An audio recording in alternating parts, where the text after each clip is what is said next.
Fundamentos de Derecho. Ley aprobatoria de tratados internacionales. La Convención de Viena sobre el Derecho de los Tratados fue suscrita en Viena, Austria, el 23 de mayo de 1969 y entró en vigencia el 27 de enero de 1980. Fue elaborada por una conferencia internacional reunida en Viena sobre la base de un proyecto preparado durante más de 15 años de trabajo por la Comisión de Derecho Internacional de las Naciones Unidas. Su objetivo fue codificar el derecho internacional consuetudinario de los tratados y además desarrollarlo progresivamente. En la Convención de Viena de 1969 se define como un acuerdo internacional celebrado por escrito entre Estados y regido por el derecho internacional, ya consta en un instrumento único o en dos o más instrumentos conexos, cualquiera que sea su denominación particular. Por medio de dichos tratados, podrá el Estado, sobre bases de equidad, reciprocidad y conveniencia nacional, transferir parcialmente determinadas atribuciones a organismos internacionales que tengan por objeto promover o consolidar la integración económica con otros Estados. Los derechos y deberes consagrados en esta Carta se interpretarán de conformidad con los tratados internacionales sobre derechos humanos ratificados por Colombia. Intervienen el Presidente de la República como responsable de dirigir las relaciones internacionales y el Congreso, a quien le compete aprobar o improbar los tratados internacionales que el Gobierno celebre con otros Estados o con entidades de derecho internacional. La fase preparlamentaria. La ley aprobatoria parte de la fase de su negociación, que si bien se rige por el derecho internacional público y no por el ordenamiento interno, equivale a la elaboración del proyecto de ley. Para ello se elaboran unos trámites previos. Los plenos poderes. Quien representa al Estado colombiano en la negociación debe tener dichos poderes para representarlo. Este punto lo estudia la constitucionalidad formal, examina la validez y la competencia de los funcionarios en dicha negociación y firma del tratado. Representación internacional. El Congreso de la República no puede, mediante ley, facultar a funcionarios públicos que no tienen la representación internacional del Estado para celebrar acuerdos internacionales con agencias de gobierno.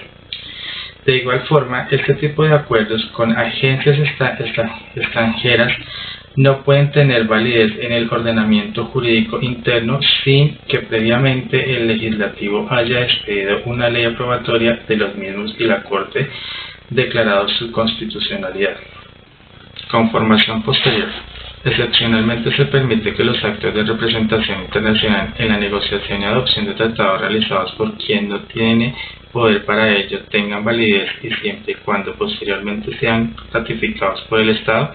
En todo caso, la aprobación presidencial de la negociación de un tratado subsana cualquier posible vicio de procedimiento en el trámite de suscripción del tratado internacional, en tanto que la autoridad del jefe del Estado, como encargado de la dirección de las relaciones internacionales del Estado, es la única válidamente reconocida para comprender la voluntad del mismo en el escenario internacional. Negociación. No obstante lo anterior, el Congreso de la República puede expedir una ley aprobatoria de un tratado internacional en cuya negociación no participó Colombia. Basta entonces con que el Estado colombiano haya realizado un trámite de adhesión al mismo. Fase parlamentaria. El trámite de una ley aprobatoria de un tratado internacional es igual a una ley ordinaria, diferenciándose únicamente en que debe iniciar el procedimiento en el Senado de la República, como se verá a continuación. Por lo demás debe cumplir con los mismos requisitos del trámite ordinario. Presentación. Una vez se ha negociado el tratado internacional y ha sido firmado por el Presidente de la República, el Gobierno Nacional presenta el proyecto de ley que aprueba el tratado internacional y lo incorpora en el ordenamiento jurídico interno. Ese tipo de ley debe ser presentado siempre ante el Senado de la República, de tal forma que si se ha radicado ante la Cámara de Representantes, se incurre en un vicio de procedimiento. Adicionalmente, por cuestiones de competencia, su análisis lo corresponde a la Comisión Segunda Constitucional Permanente encargada de los asuntos internacionales. Debate. El proyecto de ley aprobatoria sigue el mismo procedimiento legislativo que las leyes ordinarias. Debe ser debatido en la comisión y en la plenaria de la Cámara de Representantes y del Senado de la República. Para este tipo de ley es necesario que el Presidente de la República presente un mensaje de urgencia e insistencia y solicite la realización de las sanciones conjuntas. En la Constitución Política dispone el Congreso de la República decidir sobre el mensaje dentro de 30 días hábiles siguientes a su presentación. Aprobación de tratados internacionales sobre derechos humanos. El Congreso debe dar prioridad a proyectos de tratados sobre derechos humanos que sean sometidos a su consideración por el Gobierno. Participación de la sociedad civil. Dentro del proceso legislativo, la sociedad tiene la posibilidad de participar, pero es facultad del Congreso de la República escucharla o no. Esto es así en todos los tipos de leyes y la ley aprobatoria de tratado internacional no escapará de esta regla. Etapa decisoria.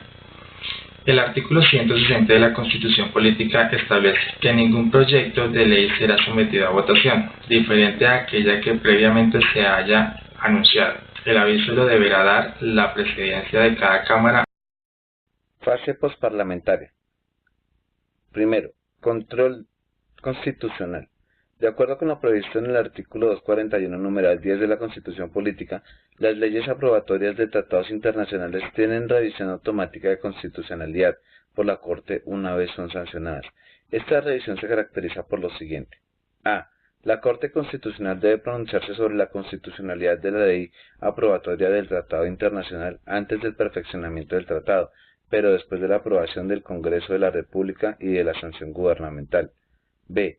Es automática, pues debe ser enviada directamente por el Presidente de la República a la Corte Constitucional dentro de los 6 días siguientes a la sanción gubernamental. C. Es integral en la medida en que la Corte debe analizar tanto los aspectos formales como los materiales de la ley y el tratado, confrontándolos en el texto constitucional. D. Tiene fuerza de cosa juzgada. E. Es una condición sine qua non para la ratificación del correspondiente acuerdo. F. Cumple una función preventiva, pues su finalidad es garantizar tanto la supremacía de la Constitución como el cumplimiento de los compromisos internacionales del Estado colombiano. C. 468-97 y C. 433-05. G. La decisión de la Corte Constitucional es obligatoria para el Gobierno Nacional. C. 227-93. Segundo, plazo para remitir la ley aprobatoria del Tratado Internacional a la Corte Constitucional. El presidente cuenta con 6 días para remir la ley a la Corte Constitucional para su respectiva revisión. Particularidades. Reservas. Dentro del derecho público internacional es posible realizar reservas de los tratados internacionales y en el caso colombiano esta es una facultad exclusiva del presidente de la República. Aplazamiento de la vigencia de los tratados internacionales. De igual forma, la Ley Quinta de 1992, en su artículo 217, faculta a los congresistas para presentar propuestas de aplazamiento de la entrada en vigencia de un tratado internacional. Aprobación de recomendaciones de organismos internacionales. El Congreso de la República no puede, por medio de una ley aprobatoria de un tratado internacional, incorporar al ordenamiento interno instrumentos internacionales que no tengan la naturaleza de tratado, como sucede con las recomendaciones de los organismos internacionales. Aplicación de disposiciones adoptadas por organismos internacionales a los que no pertenece Colombia. El Congreso de la República no puede aprobar normas en las que se dan efectos jurídicos a disposiciones adoptadas por organismos internacionales de los que no es un miembro Colombia y que además no han sido incorporadas al ordenamiento interno mediante el procedimiento previsto en la Constitución Política. Para ello,